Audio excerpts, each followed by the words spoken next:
je suis très heureuse de vous retrouver aujourd'hui pour un nouveau tuto coloriage cette fois-ci.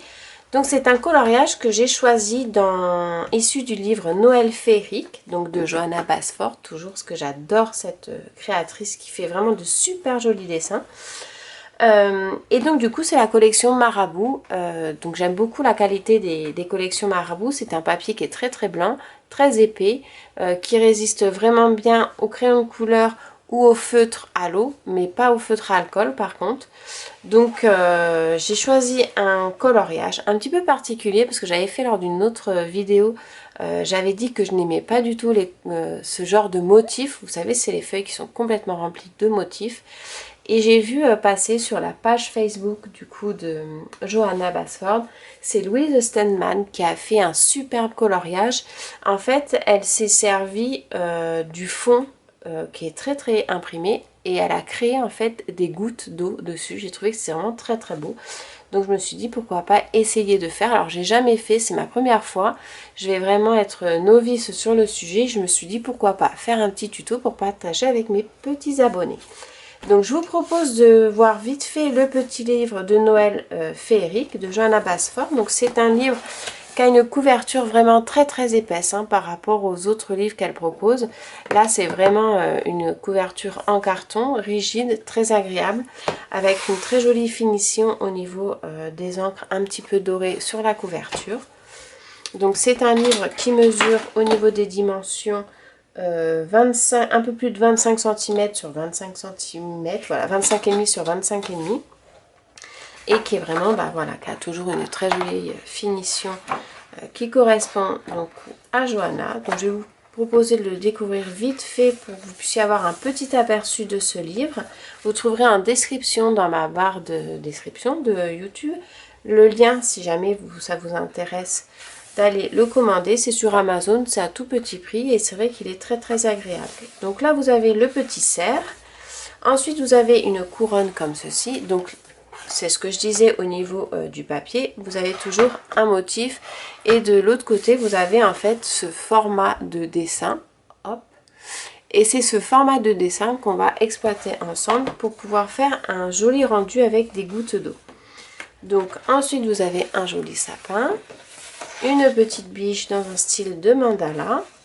Donc là vous avez une double page comme ceci au motif uni parce que de l'autre côté vous avez une double page à mettre en couleur.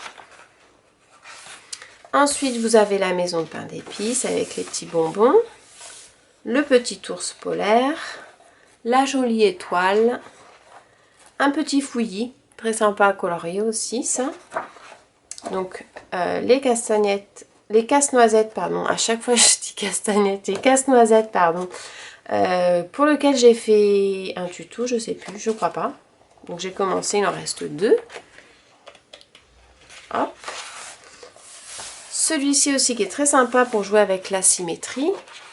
Donc là une double page pour la double page des maisons de pain d'épices. Voilà, les bonbons, le petit oiseau avec les cadeaux. Le sapin, donc là c'est là qu'on va travailler. Celui-ci qui est très joli avec la petite boîte à musique. La jolie chouette. La boule à neige. Un petit mandala. Une horloge. Différentes suspensions. Un petit cheval. Hop, le sapin, la cheminée. Voilà, vous avez plein de motifs. Le petit lapin. Les poinsettias, celui-ci il est trop très joli, c'est un de mes coups de cœur préférés. Le cœur, donc là la double page. Donc voilà, et moi ce que je vous propose de faire comme tuto du coup c'est partir sur ce genre de motifs. Donc c'est vrai que quand je voyais les motifs je me suis dit que c'est un coloriage interminable et à part jouer avec le couleur pour faire du monochrome ou autre, il n'y avait pas trop, ça m'inspirait pas beaucoup. Et quand j'ai vu du coup ce joli coloriage de Louise, en fait elle laisse le fond brut comme ceci. Elle fait un cercle. Donc moi je me suis servi d'un compas qui est je ne sais plus où, là. En fait j'ai pris une dimension au niveau de mon compas. J'ai fait un cercle et ensuite avec le crayon j'ai mis un peu plus foncé mon cercle pour que celui-ci ressorte bien. Donc là c'est pareil, j'avais fait un cercle un petit peu plus petit ici. C'est juste pour avoir en fait la démarcation, hop, de notre motif. Et donc du coup, comme vous pouvez voir, donc, je vais vous faire un dézoom. J'ai 3 gouttes d'eau que je vais faire et je vais colorier uniquement l'intérieur de ces 3 cercles et ensuite je vais venir faire le tour du cercle en trait foncé avec un dégradé de gris un petit peu à l'intérieur et faire un petit tour au niveau du Posca blanc pour faire comme si c'était des gouttes d'eau. Donc je n'ai jamais fait, c'est vraiment un test, hein, je veux dire, je vais faire comme ça. Il y a peut-être 50 000 autres techniques pour pouvoir faire une réalisation dans ce style. Donc je vous propose de suivre le tuto de la colorisation en musique. Je reviendrai par la suite. Si vous avez des questions sur la technique, surtout n'hésitez pas, mais je le redis, je ne suis pas une professionnelle du coloriage, c'est vraiment un but uniquement de loisir. Et donc du coup j'ai encore plein de choses à apprendre, donc si vous avez des petits tuyaux, c'est avec plaisir que je pourrai vous lire. Et je vous propose de se retrouver à la fin ensemble pour pouvoir expliquer le processus de ma mise en couleur.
Alors voilà, là je viens de colorier, j'ai vraiment j'ai vraiment colorié du moins succinctement, j'ai pas travaillé du tout de dégradé ou quoi que ce soit, c'est vraiment un coloriage de base.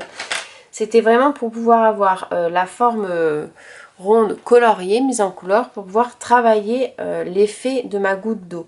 Alors, en tout début de vidéo, j'ai commencé à colorier du coup le reste de la boule, donc faut surtout pas déborder, sinon ça va pas du tout, il n'y a aucun sens. Donc voilà, j'ai utilisé la gomme électrique pour pouvoir gommer le surplus et du coup ça se voit quasiment plus. Donc ce que je vais faire, c'est que là je vais travailler mon bord. Je vais utiliser les Posca, le Posca noir tout simplement. Donc le Posca c'est un crayon un petit peu gras, on va dire. Pas aussi gras que les Chromaflo, mais plus gras que les Polychromos. Pardon.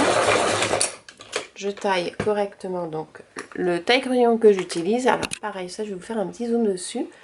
Parce que souvent on me pose la question. Donc le taille-crayon que j'utilise c'est celui-ci. Donc c'est la marque pardon, D-A-H-L-E. Je serai incapable de vous dire exactement comment ça se prononce. C'est un taille-crayon donc mécanique, c'est pas l'électrique où on appuie et le crayon se taille tout seul. Là vous avez une manivelle en fait. Vous choisissez si vous voulez une pointe vraiment très pointue ou plutôt une pointe biseautée carrée. Donc moi je le mets toujours sur la forme très pointue. Et ce que vous pouvez voir, c'est que là je viens de faire mon Posca et vous apercevez que la pointe est extrêmement bien pointue. Donc au départ, donc non celui-là je m'en suis servi, celui-ci aussi, j'essaie de vous trouver un crayon neuf. Quand on les achète, non mais je m'en suis tout servi. En fait quand vous les achetez, ils sont un petit peu carrés en pointe. Moi je préfère vraiment des crayons bien pointus. Donc j'utilise ce taille crayon. Donc c'est très facile, hein. Vous avez donc le trou pour mettre le crayon. Vous appuyez sur la petite encoche noire ici. Le crayon donc vous se glisse dedans. Vous tirez hop comme ceci pour caler le crayon en fait avec la dimension que vous voulez tailler. Vous allez tourner la manivelle Et à un moment, hop, ça va s'arrêter. Vous allez mouliner dans le vide. Et là, quand vous retirez le crayon, il est très bien taillé. Donc c'est vraiment un taille-crayon, je crois que ça coûte moins de 20 €. C'est, je pense pour moi, un des principaux accessoires à investir dès qu'on commence le coloriage, parce que les petits taille-crayons à main, c'est pas tip top. Et là vraiment c'est très rapide et vous avez de suite vraiment un résultat du top du top. Donc ça, je le mets de côté. Donc je vous disais, je prends le Posca noir. Donc je vais hop, donc faire un zoom déjà.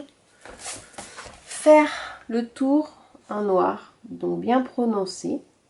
Et je vais le faire tout autour, même sur la partie que j'ai coloriée. Alors si je dépasse, c'est pas grave, parce qu'on va venir de toute façon colorier par-dessus pour faire l'effet goutte d'eau. Donc je colorie bien tout autour. Grossièrement, hein, c'est pas un trait fin, c'est vraiment grossièrement. Alors pareil, n'hésitez pas à tourner votre livre quand vous coloriez pour être vraiment à votre aise. Donc une fois que vous avez fait votre trait tout autour correctement, voilà, vous allez prendre le crayon. Alors là, c'est les Posca, c'est issu de la boîte de 36 Posca. Je prends le crayon. Donc le crayon noir, c'est le 24. Donc vous prenez du noir tout simplement. Ensuite, je prends le 61. Donc c'est un crayon gris, un ton au-dessus du noir. Et ensuite, on va venir l'agrandir, enfin rétrécir le cercle. Et je colorie à peu près sur, je vais vous dire ça exactement, 2 mm. Donc je colorie sur 2 mm. Hop, mon cercle. Alors toujours pareil, hein, c'est succinctement, je le fais vraiment sans...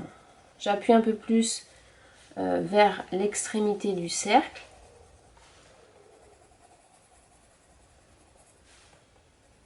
Donc j'hésite pas à bien appuyer là où il y a de la couleur. Hein.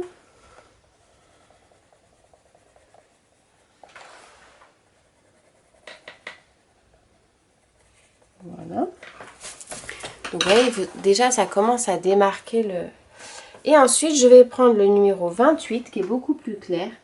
Et je vais venir pareil colorier sur 2 mm. Alors là, j'hésite pas à mélanger avec le gris que je viens de passer pour bien mélanger les deux teintes.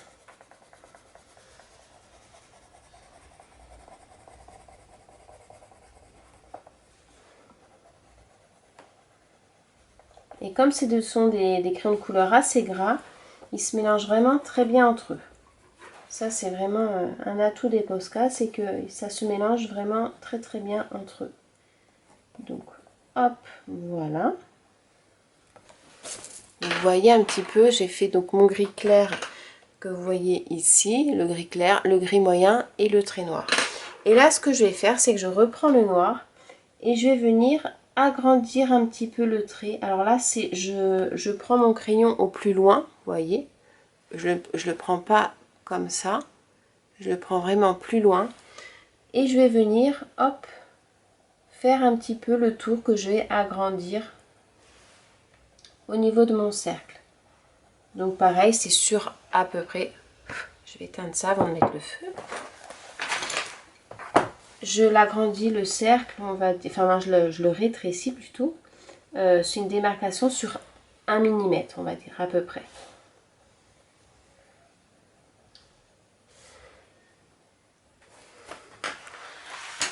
Hop.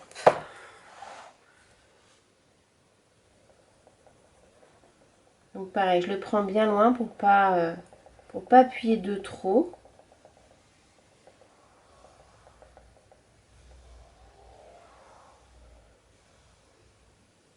Et voilà. Donc là, on commence déjà, ça commence à ressembler à quelque chose. Je reprends le moyen et je vais venir le mélanger entre le noir et le gris clair. Donc là, c'est pareil, hein, c'est vraiment... je repasse sur le noir pour le mélanger avec le gris.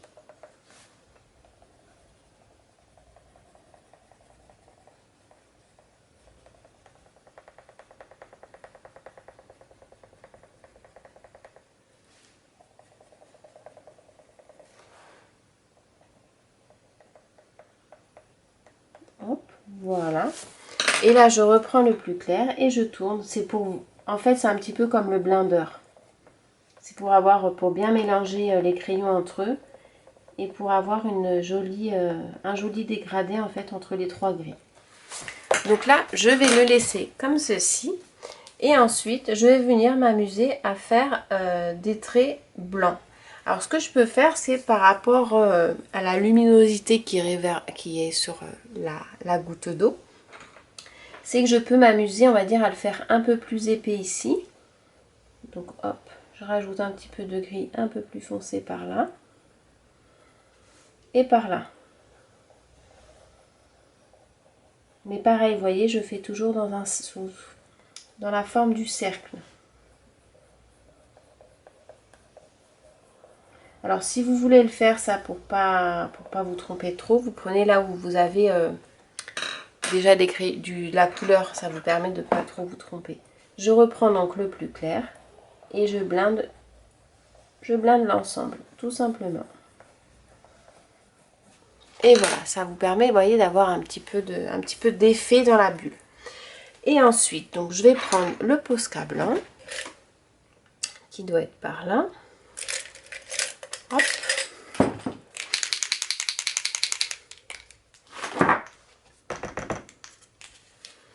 Et je vais venir faire juste quelques petits traits, comme ça. Hop. Donc, un par ici, et un autre par là.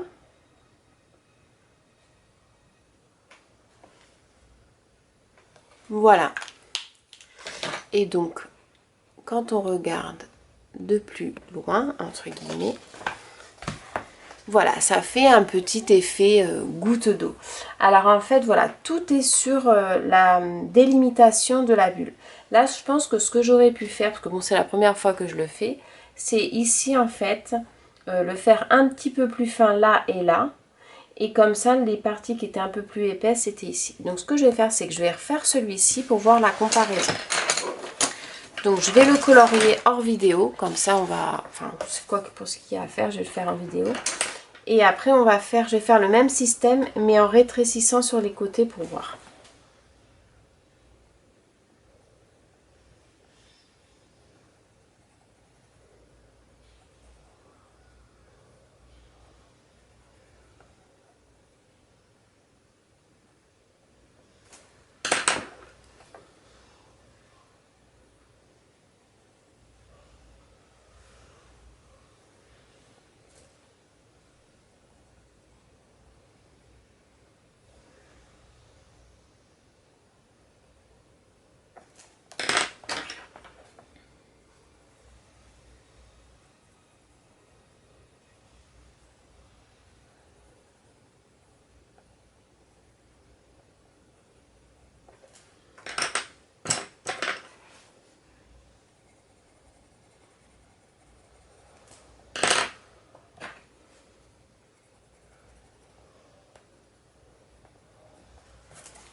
Donc voilà, vous voyez, j'ai fait vraiment succinctement mon coloriage à l'intérieur. Et là, du coup, ce que je vais faire, c'est que je vais prendre donc le crayon noir que j'ai mis ici. Donc je vais faire rentrer la lumière, on va dire, sur ces deux extrémités-là. Donc là, je vais faire vraiment fin. Donc je reste fin. Alors je fais le tour comme tout à l'heure en premier. Et je vais rester fin sur ces deux parties. Là, je vais le faire un peu plus épais. Donc hop. Je fais un peu plus épais ici. Pareil là. Donc je fais moins de 2 mm parce que ma bulle est plus petite en fait. Ensuite, je prends le gris moyen. Donc là, je fais un petit trait légèrement aussi en haut et en bas. Et là, je viens un petit peu plus loin. Pareil, je blinde, je repasse sur le noir pour bien mélanger.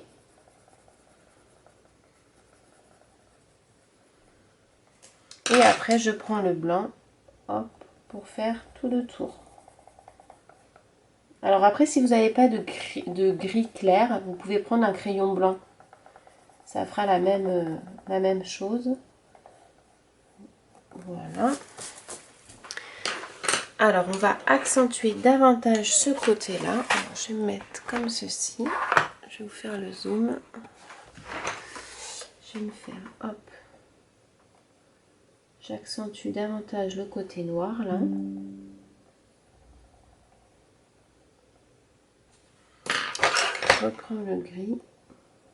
Et voilà, j'hésite pas à faire en mettant en couleur, hop, dans le sens de la boule.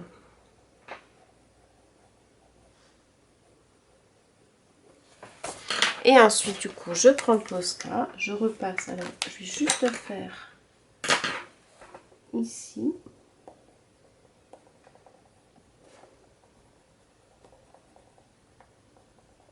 Voilà.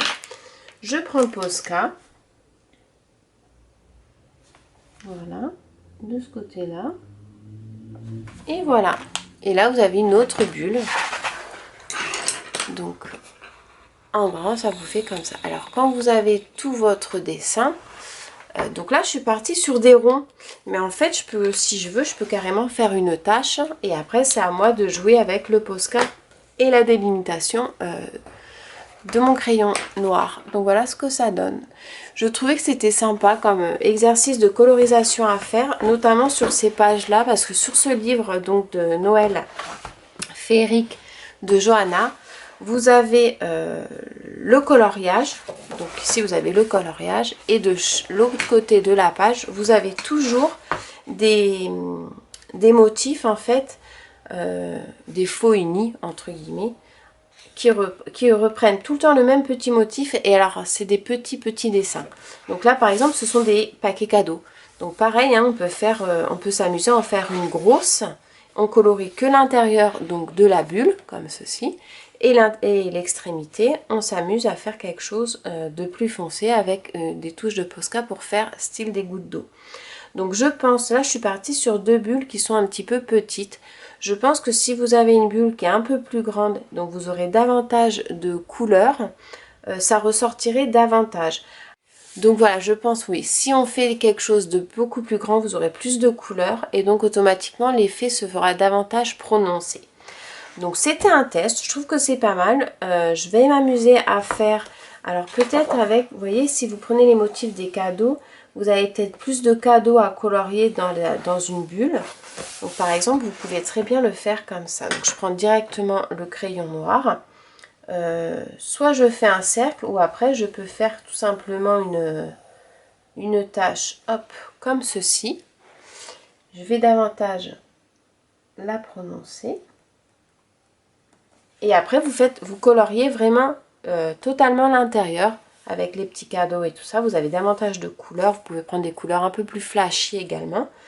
Et quand vous allez travailler votre tache d'eau, vous allez pareil délimiter en faisant des extrémités pour avoir un peu plus d'épaisseur et pour pouvoir jouer avec le Posca blanc. Donc voilà, bah, c'est une petite astuce hein, que j'ai trouvé très sympa en réalisation sur cette page donc, de Johanna Basfort sur Facebook. C'est peut-être pas du tout comme ça qu'il faut faire, mais j'ai trouvé que c'était sympa à utiliser et pourquoi pas utiliser également dans le scrap quand on fait des fonds de cartes ou des fonds de pages. Ça peut être très intéressant à utiliser ce système de ronds très foncés pour pouvoir après mettre un petit peu de Posca blanc et pouvoir délimiter au niveau de la colorisation. J'espère que mon petit tuto vous aura plu. Je vous souhaite une très belle soirée et je vous dis à très bientôt pour des prochains tutos. Ciao!